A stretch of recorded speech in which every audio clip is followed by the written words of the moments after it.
Hello students, स्वागत है आप सबका आईटीआई की ऑनलाइन क्लास में। सबसे पहले तो आप सभी को रक्षाबंधन, फ्रेंडशिप डे और ईद की हार्दिक शुभकामनाएं। तो चलिए आज फिर हम एक ओल्ड पेपर डिस्कस करने जा रहे हैं जो कि लास्ट ईयर अगस्त 2019 में सेकेंड सेमेस्टर में आया है। लास्ट ईयर तक जो सेमेस्टर सिस्टम था उसमें आपका जो एम्प्लॉयबिलिटी स्किल्स का सिलेबस था वो डिवाइड था 2 सेमेस्टर में। ये मैं पहले भी बता चुका हूँ, दोबारा रिपीट कर रहा हूँ। फर्स्ट सेमेस्टर में आधा पार्ट आता था और आधा पार्ट सेकंड सेमेस्टर में आता था। तो सेकंड सेमेस्टर में जो पेपर आता था उसको आज हम डिस्कस करने जा रहे हैं। वही सेम 25 क्वेश्चन आते थे और 90 मिनट्स का टाइम होता था। तो चलिए ज़्यादा टाइम को वेस्ट नहीं करते हुए हम पेपर को देख लेते हैं। तो सबसे पहले ये मैंने आपके लिए इंग्लिश और हिंदी में पेपर स्लाइड में शो किया है, तो आप इसको नोट कर सकते हैं, देख सकते हैं। स्लाइड को रोककर वीडियो को पॉज करके आप इस पेपर्स को देख सकते हैं। इनका आंसर भी मैं बताऊंगा। पहले आप पेपर देख लीजिए कि किस तरह का पेपर एग्जाम में आता है। बाइलिंगुअल आता है पेपर, दोनों लैंग्वेज में आता है, हिंदी और इंग्लिश में। आपको जो सूटेबल लगे उस पेपर को आप डिस्कस कर सकते हैं। मैं बार बार यही रिपीट करता हूँ कि आप दोनों लैंग्वेज को देखें ताकि आपको पेपर में कहीं कोई कन्फ्यूजन ना हो। कई बार क्या होता है, कुछ इंग्लिश के वर्ड होते हैं जो हमें हिंदी में समझ में नहीं आते, तो इसको इंग्लिश वाले को देखना ही ज़्यादा उचित रहता है। बीच में 1-2 आएंगे, मैं उसके बारे में आपके साथ डिस्कस करूँगा। तो चलिए पेपर को डिस्कस करते हैं, शुरुआत करते हैं। मैं हिंदी वाला वर्जन लेकर आपके लिए डिस्कस कर रहा हूँ पेपर। ये देखिए, आर्थिक विकास में उद्यमी एक एंटरप्रेन्योर का क्या कार्य होता है। एक उद्यमी का क्या कार्य होता है। उद्यमी एंटरप्रेन्योर होता है। फर्स्ट यूनिट है सेकंड सेमेस्टर की। तो उद्यमी क्या करता है, प्रति व्यक्ति आय में सुधार लाता है। बेरोजगारी को दूर करता है ना उद्यमी, तो बेरोजगारी को दूर करता है, तो उससे क्या होगा, प्रति व्यक्ति आय में क्या होता है, सुधार होता है। तो इसका आंसर क्या है, बी है। इसका आंसर क्या है, बी है। प्रति व्यक्ति आय में क्या लाता है, सुधार लाता है। नेक्स्ट क्वेश्चन है, एक अच्छा उद्यमी बनने के लिए किस गुण का होना आवश्यक है। वैसे तो इन सभी गुण का होना आवश्यक है हर काम के लिए, लेकिन एक उद्यमी के लिए कार्य के प्रति वचनबद्धता होना, कमिटमेंट होना बहुत इंपॉर्टेंट है। वही उद्यमी कामयाब होता है जो कि कार्य के प्रति क्या होता है, वचनबद्ध होता है, कमिटमेंट पूरी करता है। नेक्स्ट है, विचार, वस्तु और सेवा प्रदत्त रूप निम्नलिखित में से क्या है। एक विज्ञापन है, एडवर्टाइजमेंट है, एक एड है। ठीक है। नेक्स्ट है, किसी प्रकार की व्यवहार्यता अध्ययन वस्तु के की स्फुर्दगी के बारे में जानकारी देती है। किसके बारे में जानकारी देती है, तकनीकी व्यवहार्यता के बारे में जानकारी देती है। इसका इंग्लिश वर्जन हम देखते हैं। मैं आपको बताता हूँ इंग्लिश वर्जन क्या है। ये थोड़ा सा आपको कंफ्यूज करने वाला क्वेश्चन है। Which type of feasibility study give detail about delivery A product. Delivery A product, एक प्रोडक्ट को डिलीवरी से संबंधित फिजिबिलिटी स्टडी कौन प्रोवाइड करता है, टेक्निकल फिजिबिलिटी ही प्रोवाइड करती है। ठीक है। नेक्स्ट है, भूमि, इमारत, मशीनरी जैसी टिकाऊ संपत्ति को खरीदने के लिए किस प्रकार की पूंजी का होना आवश्यक है। आपने बिल्डिंग खरीदनी है, जमीन खरीदनी है, लैंड खरीदनी है, मशीन खरीदनी है, उसके लिए किस तरह की पूंजी आपके पास होनी चाहिए। तो वो होती है फिक्स कैपिटल, एक निश्चित पूंजी। क्या होता है, एक निश्चित पूंजी, फिक्स्ड कैपिटल बोलते हैं इसको। नेक्स्ट है, नई जोखिम भरी योजनाओं की स्थापना के लिए कौन सा वित्तीय संस्थान सहयोग प्रदान करता है। इन सभी की फुल फॉर्म मैंने लास्ट स्लाइड में बताई गई, आपको देख लेना। इसके बारे में भी हम डिस्कशन कर चुके हैं, फाइनेंशियल इंस्टीट्यूट्स के बारे में। पूरी स्लाइड्स बनाई हुई हैं, पूरा चैप्टर कवर किया हुआ है, आप उसको देखेंगे तो आपको ये अच्छी तरह समझ में आ जाएगा। तो इसके लिए जो वित्तीय संस्थान हमारा सहयोग करता है वो है MSME। आजकल काफ़ी चर्चा में लॉकडाउन के दौरान ये medium and small industry, micro industries के लिए यूज होता है। नेक्स्ट, वेट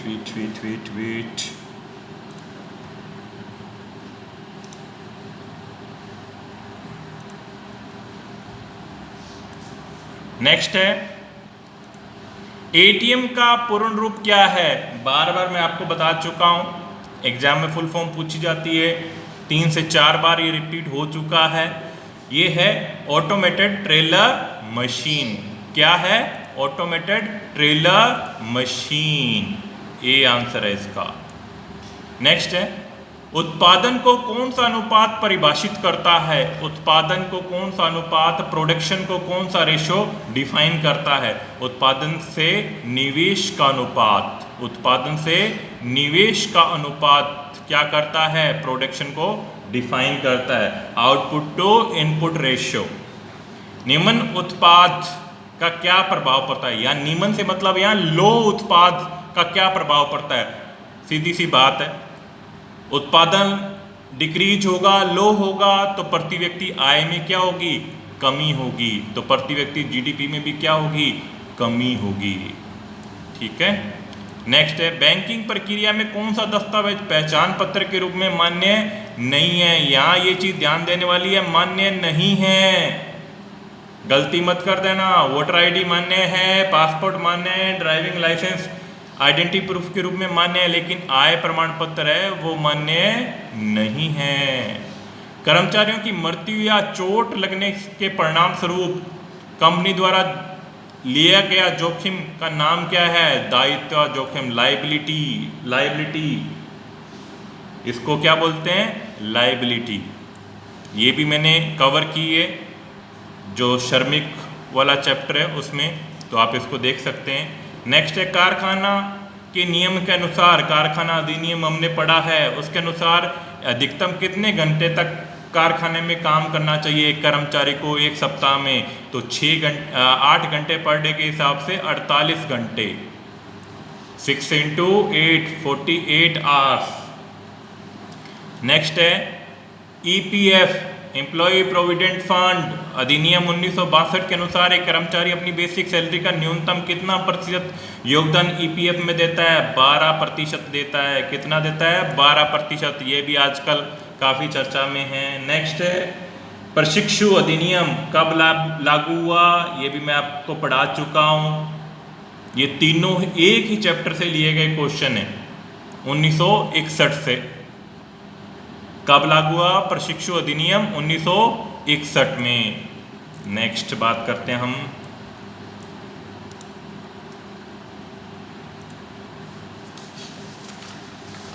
प्राथमिक उपचार में ABC का फुल फॉर्म क्या है। ये शायद तक आपने नहीं पढ़ा होगा, तो ये एक आधा क्वेश्चन इस तरह से आ जाता है, तो थोड़ा सा हम ध्यान लगाएं तो हमें पता लग जाता है। ABC का मतलब है यहाँ पे airway breathing and circulation. B answer है इसका। क्या आंसर है, बी आंसर है, बी।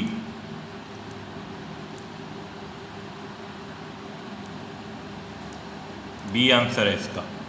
निम्नलिखित में कौन सी परिस्थिति कार्य करने की दृष्टि से सुरक्षित नहीं है। सबको पता है, चिकना फर्श होगा तो वहाँ पे काम करना आसान नहीं है। उपयुक्त वातावरण में काम करना चाहिए, अच्छे प्रकाश वाले कमरे में काम करना चाहिए, जहाँ प्रॉपर वेंटिलेशन हो वहाँ पे काम करना चाहिए।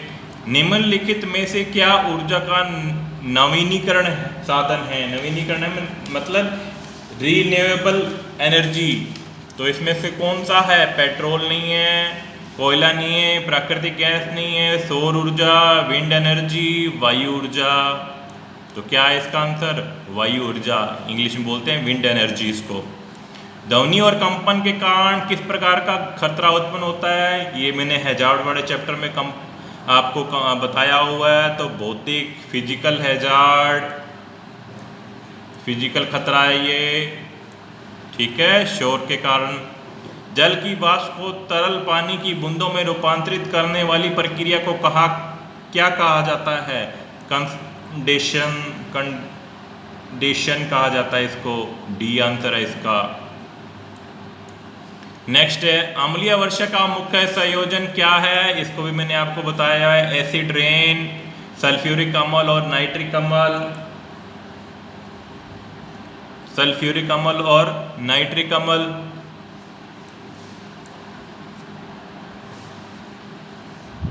नेक्स्ट है, गुणवत्ता प्रबंधन में काइजन से आप क्या समझते हैं? निरंतर सुधार, ये भी हमने पढ़ा हुआ है। नेक्स्ट है, समस्या के निदान के लिए कितने प्रकार के टूल्स का उपयोग किया जाता है? 7 टूल्स का उपयोग किया जाता है, इसके बारे में हम पढ़ चुके हैं। ये आप मेरे पीछे के वीडियोस देखेंगे ना, जो चैप्टर वाइज बनाए हुए हैं, तो उनसे आपको काफ़ी सारा डिस्कशन, जो डाउट है वो क्लियर हो जाएंगे। तो इसको बार बार वीडियो को आप देखें, ये लगभग पेपर उसमें कवर किया हुआ मैंने। 1-2 चैप्टर हो सकते हैं जो आपके क्लास में कवर हो चुके हैं, इसलिए मैंने उनको वीडियो नहीं बनाए उनके, लेकिन काफ़ी हद तक मैंने आपका सिलेबस कवर करने की कोशिश की है। नेक्स्ट है, स्कैटर डायग्राम क्वालिटी टूल्स का क्या कार्य है? इसके बारे में मैंने चर्चा की हुई है। निरंतर उत्पन्न होने वाले कारणों का प्रभाव, कॉज एंड इफेक्ट डायग्राम बोलते हैं इसको, ये भी मैंने आपको बताया। फिशबोन डायग्राम, तो इसका आंसर क्या है? निरंतर उत्पन्न होने वाले कारणों का प्रभाव, डी आंसर है, D D D D D. Next है, कौन सी रख रखाव पत्ती स्टिच इन टाइम प्रक्रिया का लक्ष्य आवर्ती निरीक्षण के द्वारा होने वाले ब्रेकडाउन को टालना होता है? यहाँ समझो, यहाँ पे कौन सी पत्ती है जिससे हम ब्रेकडाउन की स्थिति को टाल सकते हैं? नियत रख रखाव की, जब हम रेगुलर इंस्पेक्शन करते रहते हैं, रेगुलर जांच करते रहते हैं मशीनों की, तो ब्रेकडाउन होने की संभावना क्या रहती है? कम रहती है। हम गाड़ी की सर्विस टाइम टू टाइम करवाते हैं, तो उससे हमें परेशान होना नहीं पड़ता, अचानक परेशान होना नहीं पड़ता। तो वही चीज़ मशीनों पे भी लागू होती कि अगर हम नियत अंतराल में रख रखाव रखते हैं मशीनों का, तो ब्रेकडाउन की स्थिति नहीं आती है तो उसको हम जल्दी कवर कर सकते हैं, ठीक है। गुणवत्ता वर्त को परिभाषित करने के लिए, क्वालिटी सर्कल को परिभाषित करने के लिए किस नाम का प्रयोग किया जाता है? Productivity circle. किसका नाम उपयोग किया जाता है? प्रोडक्टिव उत्पादन वृत्त।